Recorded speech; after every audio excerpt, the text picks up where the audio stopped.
Os mestres do Oriente, gente, a especialidade deles é trabalhar os corpos sutis. E, obviamente, por consequência natural, vai refletir na saúde física. Né? Eles trabalham na harmonia de forma geral na vida, né? Mas eles trabalham muito mental e emocional. Mental e emocional. Aqui no Celuz a gente está com um carro-chefe dentro da linha do Oriente para trabalhar muito o emocional. Porque o que os mestres do Oriente falam muito? Já fica a deixa com o Alexandre. Eles contam com a gente nas palestras para começar a remodelar a parte mental dos consulentes, né? Para que eles consigam atuar melhor no campo emocional, que é um corpo emocional, porque é o corpo que a gente mais precisa desenvolver nesse momento atual. Não, mas tudo não vem da mente? Vem, mas o que faz a gente sentir é o quê? É o corpo emocional. E como a gente não sabe sentir nada, a gente está muito ignorante, muito imaturo emocionalmente falando, a gente não está conseguindo lidar com nada. Então a palestra trabalha mais o campo mental e os guias aqui vão com os aconselhamentos fechando as arestas, aparando as arestas no campo emocional. Claro que o trabalho acaba sendo um só, né? Mas eles pedem muito para a gente trabalhar com o raciocínio, com a razão que vem do campo mental, fazer as pessoas entenderem, né? Desmistificar muita coisa, desmitificar, para quem não sabe a diferença. Desmistificar é acabar com as fantasias. Por exemplo, vamos desmistificar uma coisa. Maria, ela engravidou de Jesus. E a gravidez, por meio do sexo, não é nada errado. É uma lei natural. E uma lei natural não pode ser pecado. Tá? A lei de uma criança amamentar no peito da mãe é natural, não é? Quem criou essa lei? Olorum, Oxalá. Então essa lei pode ser pecado? Você cumprir a lei é pecado? Não. Então assim, algumas religiões criaram essa história de, né, o primeiro pecado da criança, umas falam que é amamentar, a criança mamar no peito da mãe. Outras falam que é o próprio nascimento, né, porque passou pelo órgão genital da mãe. Então assim, gente... Hã? Pois é, a cesárea. Então assim, é umas coisas que não se fundamentam. Isso é desmistificação. A gente tira essas fantasias, desmistifica elas e vamos falar da verdade, vamos falar como seres racionais, inteligentes, vamos falar das leis naturais, com consciência, com compreensão. Isso é desmistificar. E o que é desmitificar? A gente pega um mito de Adão e Eva. Ah, comeu a maçãzinha. Vamos entender o que é isso? Vamos desmitificar, ou seja, vamos traduzir o mito, né? Então vamos traduzir. Então Adão e Eva eram raças, não eram dois seres humanos. E aí a gente vai desmitificar, a gente vai traduzir, a gente vai decifrar o mito, tá? Então para a gente saber a diferença. Então a linha do Oriente trabalha muito no campo mental e emocional. E ele pede muito que a gente trabalhe muita razão nas palestras, né? Para a gente ensinar, assim como o Cristo Oxalá nos ensinou num nível muito superior, a gente tenta aqui num nível bem inferior no nosso plano, ensinar um pouquinho para os nossos irmãos que estão sentados de lá, que não estão tendo acesso às verdades, aos conhecimentos que a gente está tendo acesso, para eles como eles pensarem com mais razão, com mais equilíbrio, com mais maturidade, trazer um pouquinho de conhecimento, deles entenderem o próprio processo de silogismo, né? O que é silogismo? É a gente pegar alguns fatos e conseguir tirar uma conclusão que tem raiz nesses fatos, entende? Eu não posso falar, por exemplo, 2 mais 2 é 8, porque não tem um lastro, né? Não tem uma coerência, então tem que buscar uma coerência. Então a gente vai mostrando os pontos de conhecimento que a gente está recebendo aqui no Celuz para auxiliá-los eles a pensar como a gente está sendo auxiliado a pensar pelos nossos guias. Porque quando eles acoplam na gente, o que eles fazem? Nos ensinam a sentir direito, nos ensinam a pensar direito, nos ensinam a agir direito, nos ensinam a ser um ser humano melhor. É por isso que a gente fala, se a gente incorpora o Exu, uma pombagira, e a gente desincorpora, e no dia que a gente tem que lidar com um obstáculo, no dia que a gente não consegue trazer essa força do Exu e da pombagira, tem alguma coisa errada. Porque se nada da força deles está ficando em mim, eles tocaram no que há de mais profundo do meu ser, na minha alma, deixaram impregnado no meu corpo físico a energia que eles trabalham. Se a gente não conseguir sentir um pouquinho dessa energia cada vez mais na nossa caminhada, então não vale a pena ficar incorporando, porque não está servindo para nada. Então, mesma coisa, se eu estou trabalhando com um preto velho há 10 anos, mas isso não me ensinou a ser um pouquinho mais paciente, com os momentos de dificuldade lá fora, gente, não serve para nada. Se eu estou incorporando o meu mestre, a minha mestra do Oriente, isso não está me ensinando a trabalhar as curas mais sutis das pessoas, sem nem elas precisarem falar comigo, a atuar na alma das pessoas, sem nem mesmo que elas saibam que a gente está atuando, está dando um passo, fazendo um trabalho, isso não está servindo para nada. Obviamente que no início do nosso desenvolvimento da educação mediúnica, a gente não vai conseguir, mas com 10 anos, 15 anos, 20 anos de caminhada, a gente há de convir, né, gente, que se a gente não está conseguindo manifestar no dia a dia nada do que os nossos guias vêm nos ensinando há 20 anos, é melhor a gente ficar em casa e ir pro barzinho mesmo, curtir a vida adoidada. Porque não está fazendo sentido nenhum a caminhada, né? Então deixa eu viver a vida doidada, porque 20 anos de terreiro não me ensinou nada, não me ensinou a ser mais paciente, mais indulgente, mais compassível, mais compreensivo, a lidar com as circunstâncias da vida. Ou seja, eu sou um Sérgio, e daqui a 20 anos de Umbanda eu sou o mesmo Sérgio, ou então um Sérgio mais arrogante, um Sérgio mais impaciente, um Sérgio mais prepotente. Tem alguma coisa muito errada nisso aí, porque o caminho sagrado não é para isso. Não? Então, os mestres do Oriente, eles vêm trazer a parte mais sutil desse aprendizado. Mais sutil desse aprendizado. Então, assim, gente, é preciso preparo, é preciso fundamento, alimentação, pensamento. Ai, padrinho, hoje eu não me alimentei bem, acabei com um pedaço de bife, não poder trabalhar no Oriente. O que a gente acabou de falar? Não é assim.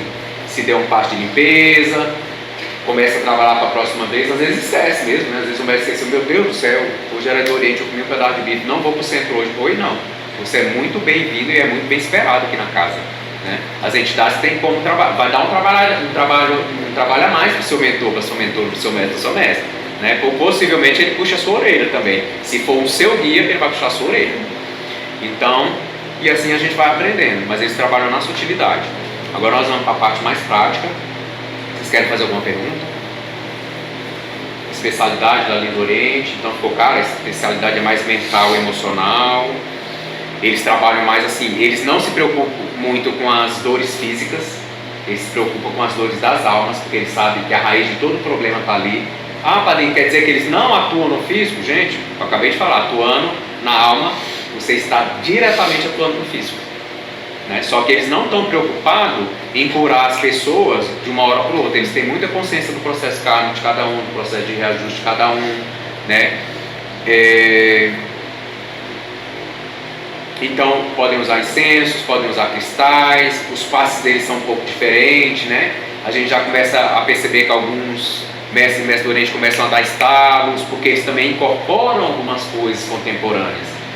Eles estão também, gente, a gente está sempre aprendendo. Vocês concordam comigo que um mestre do Oriente, que ele venha do Oriente, que a maior parte da bagagem espiritual dele é do Oriente, e ele está trabalhando no Ocidente, ele tem alguma coisa para aprender no Ocidente? É uma troca, gente, é uma troca, e eles têm essa humildade para saber.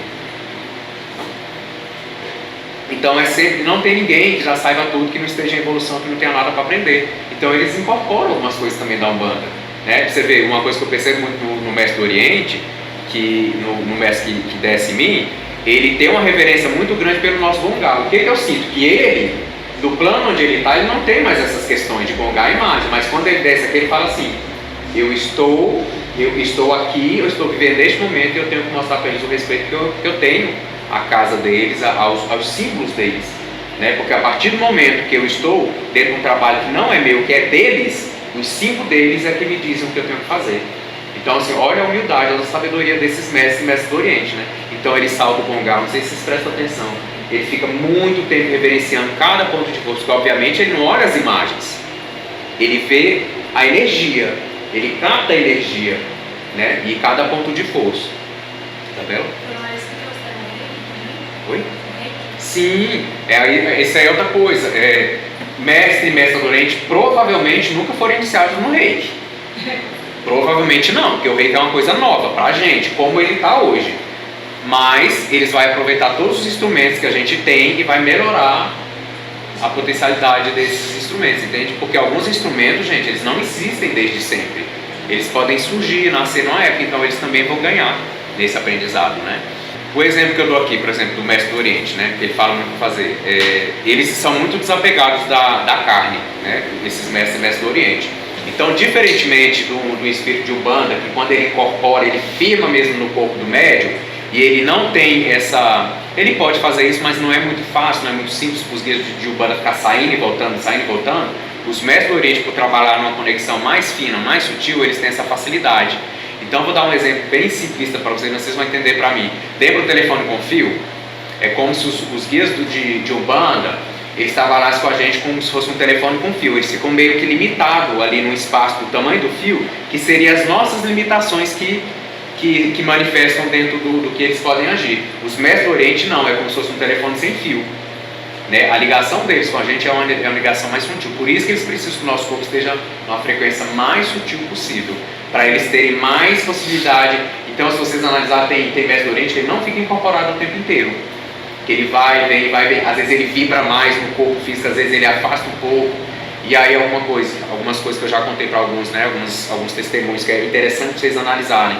Às vezes quando o meu mestre do Oriente está trabalhando numa maca, ele dá uns pulsos mentais na forma perispiritual dele, e ele duplica várias vezes o perispírito dele. Que, diga-se de passagem, né, ele cria para poder atuar aqui no ser luz. Então o que acontece? Tem o perispírito dele ali, né? Ele dá os pulsos, parecendo com a apometria de dissociação perispiritual, e ele cria vários corpos. E cada corpo dele, que é uma imagem dele, sai e vai atender outros consulentes.